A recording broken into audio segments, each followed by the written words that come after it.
ሰላም ኣብ ዓለም ዘለኹም ክብራት ኣሕዋት ሰላም እግዚኣብሔር ምሳኹም ይኹን። ናይ ሎሚ መዓልቲ ሓንሳብ ኬልና ንሰርሖ እምበር ኣብ ምእተዊ ከም ዝረኣኹሞ ኣብ ሓደ ሰሙን ዝዳሎ ብዘይ ገይሶ ብዘይ ፀዶ ሜስ ወይ ከዓ ብርዚ ክንሰሪሕና ክትፈትውዎ ከዓ ተስፋ እንዳገበርኩ ቅድሚ ናብኡ እምበለይ ግን እቶም ሓደሽቲ ዘለኹም ላይክ ሳብስክራይብ ኮመንት እንዳገበርኩም ነዚ መዓልታዊ ሂዜ ዝመፅእ ቪድዮታት ተኻፈልቲ ክትኮኑ ብክብሪ ይዕድመኩም። እቶም ምሳይ ፀናሕኩም ከዓ ከም ቀደምኩም ምትብባዕኹም ኣይፈለየኒ። እዚ ቪድዮ ብላይክ ጀምርዎ ክብራት ኣሕዋተይ። ሕጂ እዛ ሓፍትና እንታይ ትብለላ ሓንቲ ኮሜንት ተምፅልኩም ኣለኹ ማለት እዩ። ብዙሓት ኢኹም ደው ኢልክን ተሓታኒ ሰላም ሓፍተይ ኣዝኺ ንፍዕቲ ኢኺ ገይሶ እንተዘይረኺብና እንታይ ንጥቀም ትብላላ። ከምዚኣ ጌርና ኣነ ንምንታይ ኣዳልየዮ እዚ ማለት እዩ። ከምዚ ዝኾነ መኪና ትዝውር ተኮይንካ ኣርኮል ዘሎ መቸም ሰቲኻ ኣይትዝውርን ኢኻ። ስለዚ ዝኾነ ትወፅእ ተኮይንካ ብጣዕሚ ኣገዳሲት እያ ማለት እዩ። ከምዚ ሜስ ብገይሰን ብፀይዶን እንተኮይኑ ግን ኣብ ዕረፍቲ ግዜኻ ብስነ ስርዓት ጌርካ ኢኻ ማለት እምበር ኣርኮል ዘለዎ ሰቲኻ መቸም ደገ ትወፅእ ኢኻ ማለት። ስለዚ ክብራት ኣሕዋተይ እንደገና ከዓ ደቂ ኣንስትዮ ከዓ ክንሰቲኻ ብጣዕሚ ከዓ ፅብቕቲ እያ ሓጋዚት እያ። ስለዚ እዚ ገይሶ ከም ትሪእዎ ዘለኹም ዕንጨይቲ ናይ ገይሶ ገይረ ዝዓፅኖ ዘለኹ ንጥቀመሉ ዘለና መጀመርያ ዝሓፀብክዎ ከዓ ቃርፋ 50 ግራም ቃርፋ ቁሩብ ከዓኒ ቅንፍር ከዓ ተጠቒመ ኣለኹ ማለት እዩ። 20 ግራም ዝኾና ቅንፍር ተጠቒመ ኣለኹ። ሕጂ ንዓኡ 4 ደቂቕ ክነብስሎ ኢና ማለት እዩ።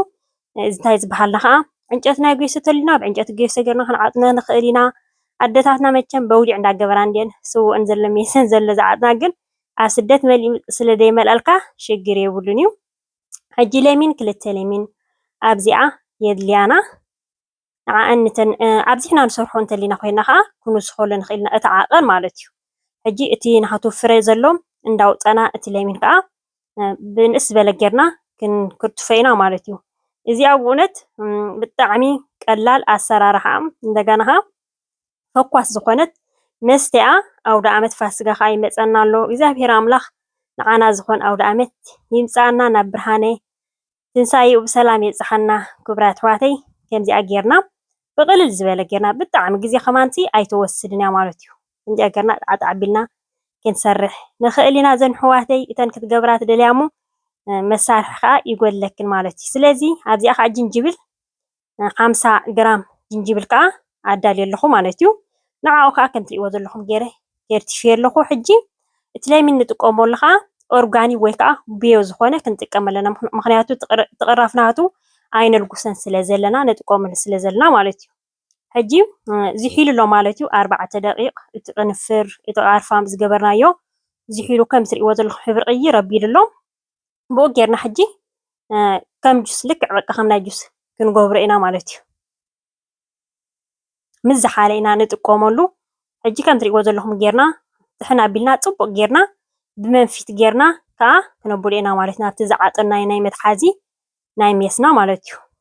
ግድን ዘይዓጠናዮ እንተዓጢናዮ ፅቡቅ እንዲ ዘን ኣሕዋተይ ገይሰ የብልናን ስለ ዝበልክን ግን ፅቡቅ ጌርክን ጥራይ ከምዚ ጨና ዘለዎ ሳሙና ጌርና ክንሓፅቦ የብልናን። ፅቡቅ ጌርና ፅሪት ክነብሎ ኣለና ዝኾነ ጨና ምንታን ከይገብረልና እምበር ገይሶ ዋላ ስለዘይትረኽባ ኢኽን ገይሶ ዘይብሉ ከመይ ጌርና ክንሰርሕ ትብላ ዘለኽን ማለት። ስለዚ ፅቡቅ ጌርና ሕፅብፅብ ተቢልናዮ ፀገም የብሉን እዩ ማለት እዩ። ሕጂ እቲ ናሃቱ እንታይ ዝበሃል ከዓ ማይ ልቕልቕ እንዳበልና መጀመርያ በቲ ፅሟቅ ጌርና ምሰበናይ መንፊት ጌርና እቲ ላዕሊ ከዓ ማይ ከዓ ልቕልቕ ኣቢልና ከዓ ናብኡ ንገብሮ ማለት እዩ። ከም ትሪእዎ ዘለኹም ኮይኑ እቲ ናሃቱ እቲ ቅራፉ ተሪፍሎ ማለት እዩ። መዓር ከዓ ከም ትሪእዎ ዘለኹም ሓደ ቀይሕ መዓር ሓደ ፃዕዳ መዓር ቅጫ መዓር እዩ እቲ ፃዕዳ ማለት እዩ። ሓደ ከዓ ወለላ እየ ተጠቒመ ዘለኹ 1 ኪሎን ፈረቓን እዚ ቀይሕ 1 ኪሎ እቲ ከዓኒ ፍርቂ ኪሎ እየ ተጠቒመ ዘለኹ። ኩሉ ግዜ ብርዚ ክንሰርሕ ከለና ወይ ከዓ ሜስ ክንሰርሕ ከለና ምስ ቅጩ ክኾን ከሎ ተመራፂ ማለት እዩ። ብጣዕሚ እዩ ፅቡቅ ዝገብረልና። ሕጂ ናብኡ ክንእትዎ ኢና እንታይ ዝበሃል ጌርና ከዓ ፅቡቅ ጌርና ሕቕቕ ክነብሎ ኣለና። ምክንያቱ ሓቂቕ ኢልና ንገድፎ ተኮይንና እቲ መዓር ኣብኡ ኣብቲ እንታይ ዝበሃል ኣብቲ መዓኮር ሒዙ ስቕ እዩ ዝብል ማለት እዩ። ስለዚ ፅቡቅ ጌርና ክነኽሶ ኣለና። ማይ ከዓ ድርቕ ዝበለ ክኾን ኣለዎ ኩሉ ነገራት ማለት እዩ። እቲ ነኽሰሉ ከዓ ፀብሒ ነኽሰሉ ቀመማት ዘለዎ ሽጉርትታት ዘለዎ ስለዝኾነ ክንጥቀም የብልናን ማለት እዩ።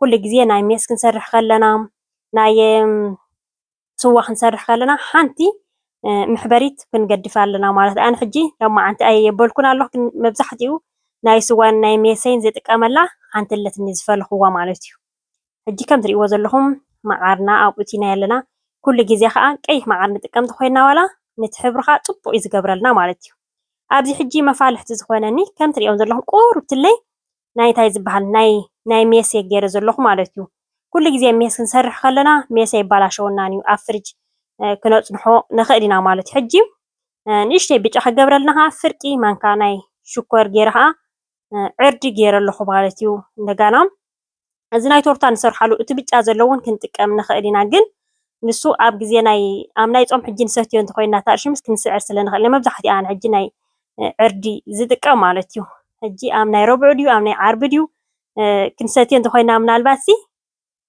እሱተ ተጠቒምናስ ክንሰቲ ኣይንኽእል ኢና ማለት እዩ ብኸምኡ እየ ዝጥቀም እምበር እቲ ናይ ቶርታ እውን ክንጥቀም ንኽእል ኢና ኣብዚ ሕጂ መባኽዕቲ እተን ናይ ሜስ ዘይብልክን እንታይ ክጥቀማ ትኽእላ ለቢቶ ፍርቂ ማንካ ናይ ሽኮር ከይመላእና ንእሽተይ ክንጥቀም ንኽእል ኢና ብዝያዳ ፅቡቅ ገይሩ ከፍልሓልና ንሱ ማለት እዩ ወይ ከዓኒ ፍርቂ ኩባያ ዝኸውን ቢራ እውን ክንጥቀም ንኽእል ኢና ማለት እዩ ሕጂ ፅቡቅ ጌርና ምልእ ክነብላ ኢና ናይ 6 ሊትሮ እያ እዚኣ ናህተይ ናይ ሜሰይ ዝኣልከላ ዘለኹ ማለት እዩ ናይ 6 ከዓ 1 ኪሎን ፈርቓን መዓር ገይረላ ኣለኹ እዚ ሕጂ 12 መዓልቲ ክነፅንሖ ንኽእል ኢና 8 መዓልቲ ክነፅንሖ ንኽእል ኢና ኣነ ን8 መዓልቲ እየ ኣፅኒሐዮ ማለት እዩ ኣብ ናይ ኣውደ ዓመት ሰሪሐዮ ማለት እዩ ኣነ ከምዚኣ ጌርና ከዓ ብጣዕሚ ፅቡቅ ዝኾነ ንዝተፈላለዩ ፕሮግራማት ክህልወና ከሎ ብቕልል ዝበል ብሓንሳብ ግዜ ሂበ ኣቢልና ኣብታ ክሽነ ኣቲናሲ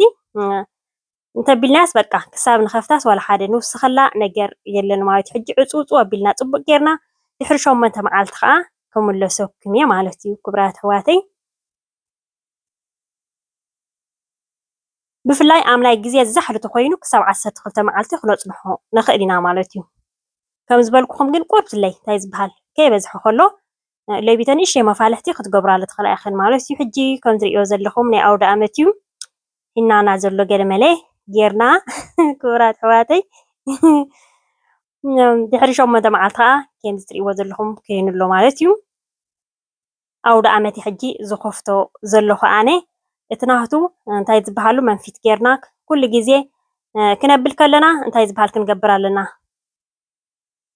ዝነቐፀ ኩሉ ድርቕ እቲ መንፊት ይኹን እቲ ናይ መትሓዚና ይኹን ዘበለ ክኸውን የብሉን ማለት እዩ ዝጠልቄስ በፍፅም ክኸውን የብሉን ማለት እዩ ሕጂ ኣብዚኣ ጌርና ክንቀድሖ ኢና ኣነ ንምንታይ እዚ ሰሪሐዮ ብዙሓት ኣሕዋት ኣይተብላን ይኽን ጎይሶ ኣይንረክብ ኢና ንሓበሻ ይብልና እንትብላ እንደገና ከዓ ንባዕለይ ከዓ እቲ ኣውደ ዓመት መዓልቲ ስለ ዝወፃና ብኸምኡ ከዓ ኣልኮል ዘለዎ ሰቲና ከዓ ክንወፅእ ኣይንኽእል ኢና ብኸምኡ እየ ኣዳልየዮ እዚ ማለት እዩ ኣነ ክቡራት ኣሕዋተይ ከምዚኣ ጌርና ኩላትና ክንሰርሓ ንኽእል ብእውነት ካብቲ ናይ ወርሒ ኢልካ ትሰርሖ ብፍላይ ደቂ ኣንስትዮ ብጣዕሚ ጥዕምቲ እያ ማለት እዚኣ እንደገና ከዓ ኩላትና ማለት እዩ ክቡራት ኣሕዋተይ ዝኾነ ሸለል ኢልና ዝኾነ ዓይነት መስተ ሰቲና ከዓ መንኪና ክንዝውር የብልናን ማለት እዩ ክንጥንቀቕ ኣለና ሕጂ ከምዚኣ ጌርና ዕፁ ኣቢልና ኣቐዲምና ብንግህኡ ከሎ ከምዚ ጌርና ኣዳሊናዮ ንፀንሕ ሽዑ ኣብቲ ናይ ኣውደ ዓመትና ከዓ ኣብቲ ናይ ምሳሕ ግዜ ረዲ ትኮይኑልና ይፀንሕ ማለት እዩ ኣቐዲምና ግን ክንገብሮ ዝግባአና ምቅራብ ደጠፊእኩን ሽኮሪናታት ካባይ ዝበለጥክን እንዲኽን ዝነፋዓኽን እምበኣር ናይ ሎማዓንቲ መደበይ ከምዚ ትሪእዎ ዘለኹም ይመስል ክቡራት ኣሕዋተይ ፈቲኹም ክትኮኑ ተስፋ እንዳገበርኩ ጀሚረ ክሳብ ዝውድእ ዝኸታተልኩምኒ ካብ ልበይ ዘመስግነኩም እዚ ቪድዮ ግን ክቡራት ኣሕዋተይ ላይክ ኣይተውሕድዱ ላይክ ፍሪ እዩ ኣይክፈለን እዩ ክትኣቱ ከለኹም ላይክ ተዘይገርኩም ክትወፁ ከለኹም ግበሩ ኢኹም ብካልእ ትሕዝቶ ክሳብ ዝምለሰኩም ሰሰናይ